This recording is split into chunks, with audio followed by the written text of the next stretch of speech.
So here we have a 2011 E350 Mercedes-Benz with a V6 engine. Just bought this yesterday for my wife so that we could get rid of the Z51 Corvette so that we didn't have a car payment. And she drove it to work on the highway, and it has a shudder, that Mercedes shudder, whether it's a 4MATIC or two-wheel drive.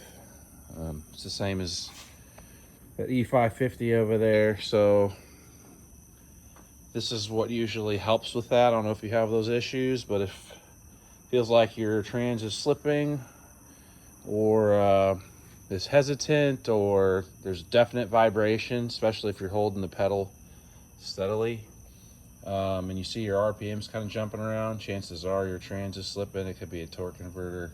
So what I did is I get the Lucas Oil transmission stop slip, and I've got my little setup here, little clear hose. But in order to get that into the transmission, they said it's a sealed lifetime transmission that you can't add fluid to it. You can.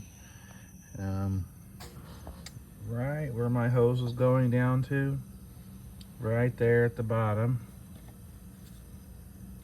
So right there, there's like a little mushroom shaped black cap, and find something to pop it off. Try not to lose it so you can pop it back in.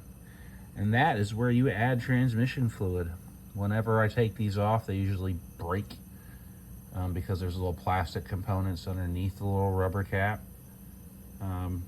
But this one didn't. It popped off and the stuff came with it. I've had some pieces break in and go down inside the transmission, and it's like, well, it's shuttering anyway. What do I have to lose? And nothing ever bad happened with it. So only thing that ever happened with this kind of stuff is it improved a little bit.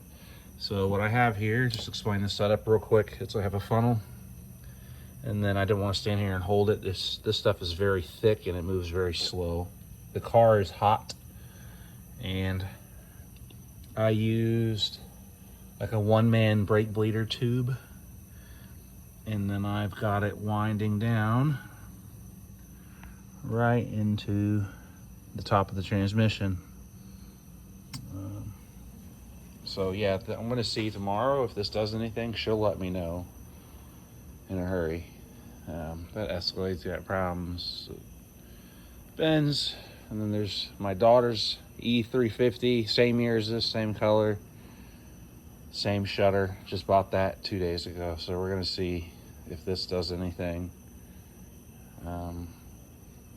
My wife suggested it could be a motor mount, which it could be. I haven't done the brake test yet, but